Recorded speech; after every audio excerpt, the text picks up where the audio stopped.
नमस्कार मित्रों, आपका स्वागत है हमारे चैनल धर्मलोक में। हिंदू धर्म के 4 धामों में से एक द्वारका धाम को भगवान श्री कृष्ण की नगरी कहते हैं। द्वारका धाम गुजरात के काठियावाड़ क्षेत्र में अरब सागर के समीप स्थित है। श्री कृष्ण की द्वारका नगरी के जल विहीन होने की कई पौराणिक कथाएं प्रचलित है। तो चलिए जानते हैं भगवान श्री कृष्ण की द्वारका नगरी के डूबने के पीछे क्या वजह थी। श्री कृष्ण की द्वारका नगरी के डूबने के पीछे 2 मुख्य वजह मानी जाती है।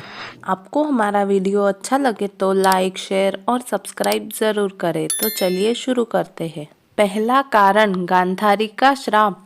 पौराणिक कथा के अनुसार जरासंध द्वारा प्रजा पर होने वाले अत्याचारों को रोकने के लिए भगवान श्री कृष्ण मथुरा को छोड़कर चले गए थे। श्री कृष्ण ने समुद्र किनारे अपनी एक दिव्य नगरी बसाई।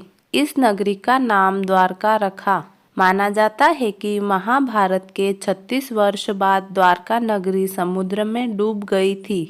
महाभारत में पांडवों की विजय हुई और सभी कौरवों का नाश हो गया था। इसके बाद जब युधिष्ठिर का हस्तिनापुर में राज तिलक हो रहा था, उस समय श्री कृष्ण भी वहां मौजूद थे।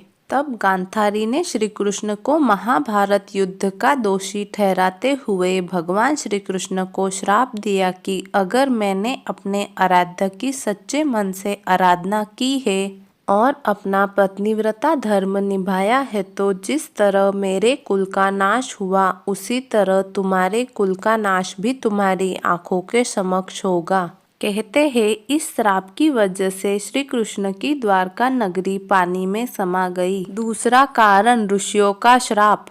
एक अन्य पौराणिक कथा के अनुसार एक बार महर्षि विश्वामित्र, देव ऋषि नारद, कण्व द्वारका गए। तब यादव वंश के कुछ लड़के ऋषियों के साथ उपहास करने के प्रयोजन से श्री कृष्ण के पुत्र सांब को स्त्री वेश में ले गए और ऋषियों से कहा कि यह स्त्री गर्भवती है।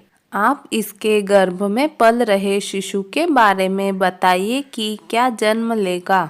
ऋषियों ने अपना अपमान होता देख श्राप दिया कि इसके गर्भ से मूसल उत्पन्न होगा और उस मूसल से समस्त यदुवंशी कुल का विनाश होगा।